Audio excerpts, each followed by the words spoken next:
में बीएससी कर लेता है, रोड पर घूम रहा है, वो क्या पॉकेटमारी नहीं करेंगे, करेंगे क्या? महिला आदमी सब घर में बंद हो जाता था। अब तो नीतीश जी इतना कंट्रोल कर दिए कि अब खुलेआम जब मर्जी जब बाहर आओ जाओ। नेता से फायदा है पूंजीपति, उसके करीब में है गुंडा क्रिमिनल। चौथा का क्या फायदा है गरीब आदमी के? कमाना खाना है और क्या? तो जो रिस्क के हिसाब से पॉपुलेशन है उस हिसाब से घटनाएं हो रही हैं। हम वोट देंगे तो हम पिसेंगे। आज जंगल राज मंगल राज से कोई मतलब नहीं है। बिहार में क्राइम बढ़ा है या नहीं? बहुत ज़्यादा तेजी में बढ़ा है, बहुत रोज हो रहा है। बिहार के तो थोड़ा सा एक नज़र भी देखना भी नहीं पसंद करते हैं। अब इतना दुष्ट नज़र से हो गया बिहार। अब ये दूसरा सा सरकार ये आया है जो जंगल राज था पहले वापस आ गया। बिहार में क्राइम की स्थिति अभी आप आज का पेपर देख लीजिए और दूसरे राज्य से कम। ये गवर्नमेंट अच्छा नहीं है। मोदी जी रहेंगे तो ठीक होगा, दूसरा आएगा तो खराब होगा। आरजेडी वाला जो है ना कार्यकर्ता बहुत मारते हैं आरजेडी वाले। जो रोजगार देगा उसी को सरकार बनाया जाएगा। समझ में नहीं आता किसको सरकार बनाया। नमस्कार, आप देख रहे हैं न्यूज़ हाट में हूँ प्रीति। बिहार में आपराधिक घटनाओं को लेकर बिहार की राजनीति में खूब बयानबाजी हो रहे हैं। विपक्ष में बैठी बीजेपी का कहना है कि बिहार में जंगल राज 2 आ चुका है, आपराधिक घटनाओं में काफ़ी वृद्धि हुई है। वहीं सीएम नीतीश कुमार एनसीआरबी के आंकड़ों के हवाले से कहते हैं कि बिहार में कहाँ हो रहा अपराध, लेकिन इसकी सच्चाई तो बिहार की जनता ही बता सकती है। ये जानने के लिए हम पहुंचे हैं पटना जंक्शन पे।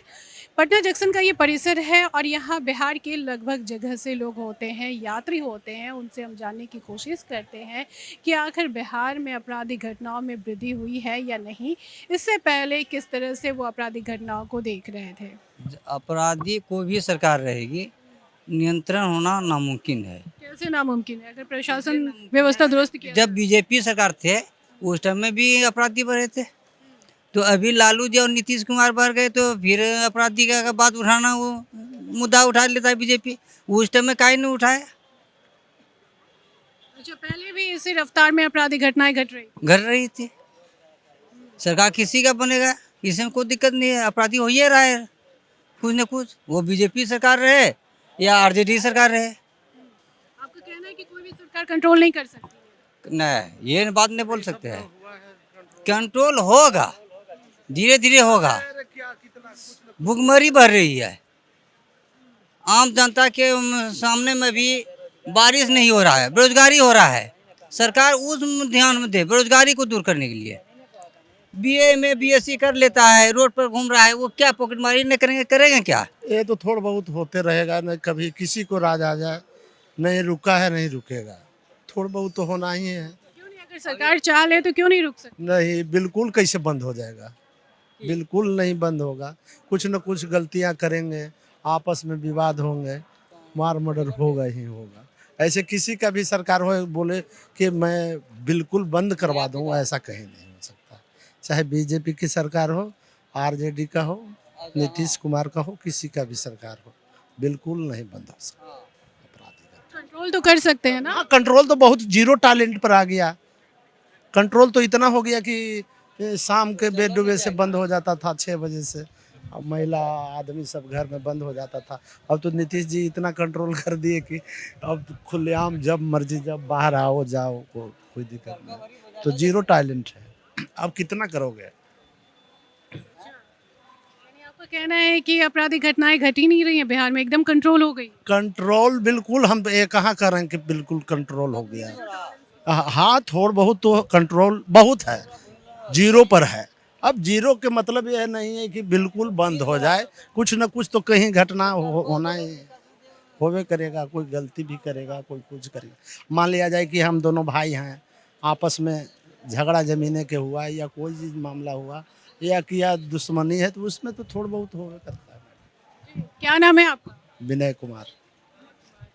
आप बताइएगा क्या वजह है आपराधिक घटनाओं पे? ये कह रहे हैं भाई साहब की कंट्रोल हो गया। बोले हम कोनो नेता है, नेता से तो फायदा है।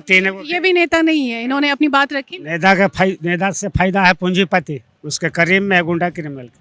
चौथा का क्या फायदा है गरीब आदमी के? कमाना खाना है और क्या? आप बताएंगे सर, बिहार में आपराधिक घटनाओं का ग्राफ क्या है? बिहार के घटनाओं का ग्राफ क्या है?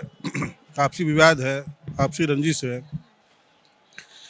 लोगों में सोशल मीडिया बहुत फास्ट हो गया है। घटनाएं पहले भी होती थी लेकिन लोगों तक खबर नहीं पहुंचती थी।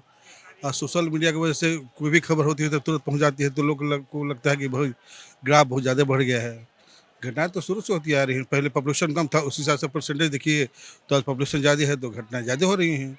पहले पॉपुलेशन कम था तो घटनाएं कम होती थी, पॉपुलेशन कम था तो जो रेशियो हिसाब से पॉपुलेशन है उस हिसाब से घटनाएं हो रही हैं। बीजेपी का कहना है कि जंगल राज 2 आ गया है।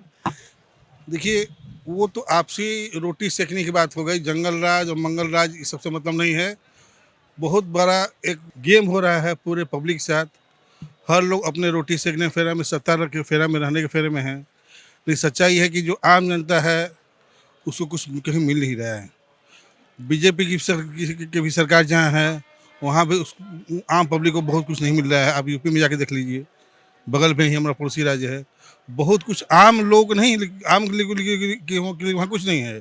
और यहाँ भी आपकी जदयू की सरकार है, यहाँ भी आम लोगों के लिए कुछ नहीं है। जो पिस रहा है, हमको तो पिसना ही है। हम वोट देंगे तो हम पिसेंगे ही। और जंगल राज मंगल राज से कोई मतलब नहीं है। ये सब अपने आपस में जो रोटी सेकने की बात हो रही है, यही होगा। हम जहाँ पिसते थे वहीं पिसेंगे। क्या नाम है सर आपका? मेरा नाम विकास कौशिक हुआ, हम बक्सर के रहने वाले हैं। क्या करते हैं आप? मैं छोटा मोटा व्यवसायी हूँ।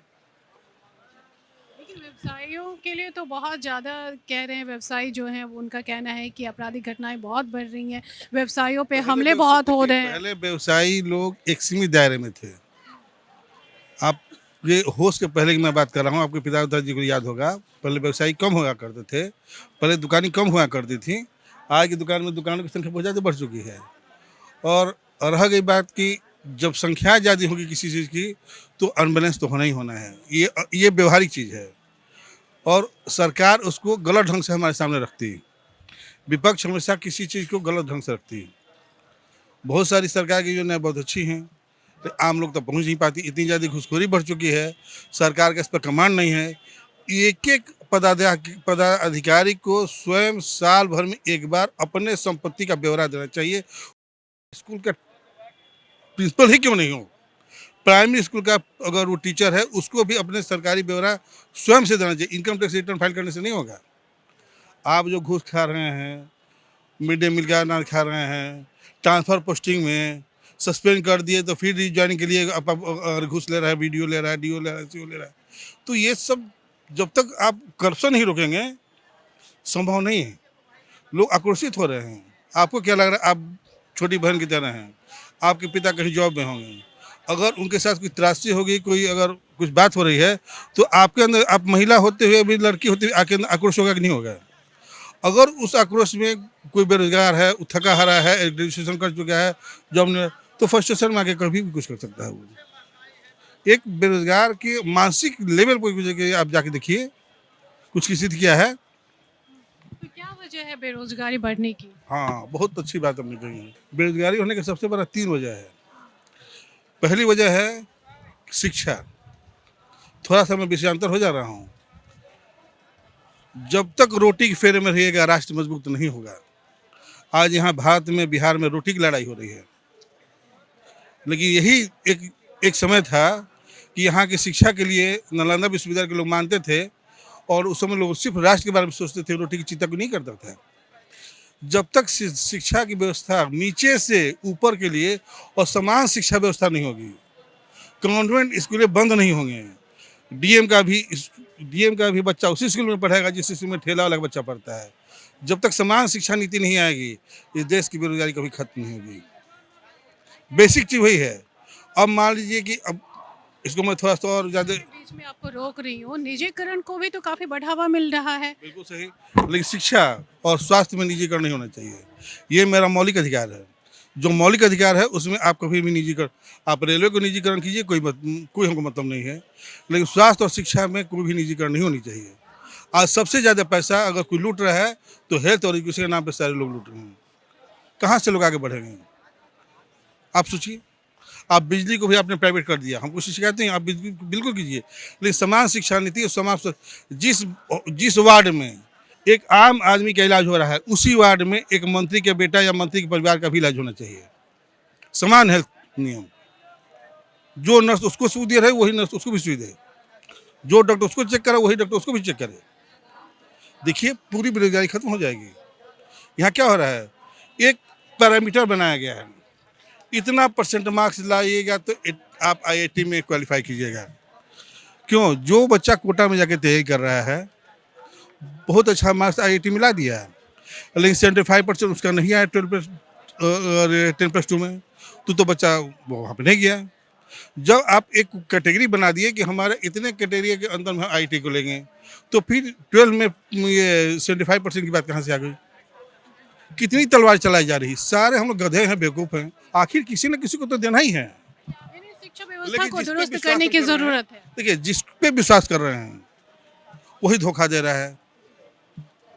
शुक्रिया सर इतनी डिटेल्स में बातचीत और करने सबसे के बड़ी लिए। बात एक बात और है मैडम कि जिस देश में शिक्षा और स्वास्थ्य सही हो जाएगा, मेरा मानना हो सकता है आप एग्री कर रही हो ना कर रही हो, दो चीज़ सही हो जाए तो पूरे देश में किसी को ये कहने की जरूरत है कि तुम्हें रोजगार चाहिए। शिक्षा व्यवस्था दुरुस्त हो जाए तो न सिर्फ बेरोजगारी दोनों घटेगी नीति है बल्कि राजनीति। आपराधिक घटनाओं में भी कमी अरे भाई, देखी हम जान जाएगी। जाएंगे, ठीक है सर, थैंक यू। संविधान जान जाएंगे तो मैं क्यों हाँ बोलता थैंक यू रहूं? सर। आप लोग ये बताइए कहाँ से हैं आप? बेटा से बेटा से। ये बताइए कि बिहार में क्राइम बढ़ा है या नहीं? बहुत ज़्यादा तेजी में बढ़ा, बहुत रोज हो रहा है क्राइम। पहले नहीं हो रहा था? पहले भी हो रहा था। बिहार में क्राइम की क्या स्थिति? बिहार में क्राइम की स्थिति अभी आप आज का पेपर देख लीजिए और दूसरे राज्य से कम है। और ऐसा नहीं कि आज ही हो रहा है, ये हमेशा होते आ रहा है और आगे भी होगा। ये कभी ख़त्म होने वाला नहीं है। अभी सर जो बता के गए बिल्कुल सही बता के गए। शिक्षा व्यवस्था यहाँ का सही नहीं है, बेरोजगारी ज़्यादा है। अब जो बेरोजगार है वो क्या करेगा? अपहरण करेगा, लूट करेगा, डकैती करेगा, यही सब करेगा। और क्या करेगा? उसके पास और दूसरा कोई रास्ता नहीं है। बिहार के तो थोड़ा सा एक नज़र भी देखना भी नहीं पसंद करते हैं अब, इतना दुष्ट नज़र से हो गया बिहार। क्यों इतने नाराज क्यों है बिहार से? एकदम बिल्कुल दम ये हो गया, मान सम्मान सब कुछ मतलब कि जो है ख़त्म हो गया है। कुछ जो है अब रह नहीं गया है। क्या है, बेरोजगारी ऐसा है। बिहार को छोड़ के कहाँ जाना चाह रहे हैं? जा रहे हैं मतलब कि 1600 किलोमीटर जा रहे हैं, मतलब कि दूसरा स्टेट से निकल रहे हैं। जी हम यहाँ आपराधिक घटनाओं को लेकर लोगों से बातचीत कर रहे हैं और हमारे सामने एक घटना घटी। मोबाइल चोरी करके एक लड़का भाग गया और उसके पीछे लोग भाग रहे हैं उसको पकड़ने के लिए। ये जो सरकार की वापसी हुई है उसके आधार पे ये बढ़ी गई है। कैसे बढ़ गई है? पहले इतनी घटनाएं नहीं हुई। बीच में आप देख लो, इससे 5 साल पहले की जो सरकार थी उसमें उतना क्या हो रहा था ना, लूट डकैती कुछ नहीं हो रही थी। अभी का आप देख लो, अभी कंटिन्यू हत्या हो रहा है, डकैती लूट सब कुछ हो रहा है, बैंक लूट सब हो रहा है। आपको क्या लगता है क्या वजह है? बजट गवर्नमेंट को ही ना दे सकते। अब दूसरा कोई, जो सरकार सही सरकार चला रहा था तो सही जा रहा था। अब ये दूसरा सा सरकार ये आया है, जो जंगल राज था पहले वापस आ गया। जंगल राज वापस आ गए। हाँ, जंगल राज वापस आ गया। बाबा आप बताइए बिहार में आपराधिक घटनाएं बढ़ी हैं या घटी हैं? बढ़ गई अभी। ये नीतीश का राज हुआ, उससे घबरा गया। पहले ठीक था। पहले ठीक था, हाँ, अब बढ़ गया। क्यों बढ़ गया आपको क्या लगता है? ये गवर्नमेंट अच्छा नहीं है। मोदी जी रहेंगे तो ठीक होगा, दूसरा आएगा तो खराब हो जाएगा। क्राइम क्यों मतलब ज़्यादा बढ़ रहा है मैम? तुम देखिए मैम, एक फंडा है मैम। पहले बीजेपी थे, जेडीयू थे, अच्छे से चल रहे थे सरकार। अब क्या हो गया, चोर दरवाजे से आ गया जेडीयू और आरजेडी। तो आरजेडी का जो कार्यकर्ता है ना मामा, मतलब आप करिए ना, बड़ी मार मारेंगे। आरजेडी वाला जो है ना कार्यकर्ता, बहुत मारते हैं आरजेडी वाले। जेडीयू वाले नहीं, अच्छा जेडीयू काम करते हैं। आरजेडी वाले जो होते हैं ना, बहुत बोलते हैं। और डरा के रखते हैं। हाँ, आरजेडी वाले ना, आरजेडी वाले डरा के रखते हैं। घटना कब यहाँ बेरोजगारी के चलते घटना हो रहा है। कोई भी सरकार बन रही हो, हमारे बच्चे लोग को रोजगार नहीं दे रहा है।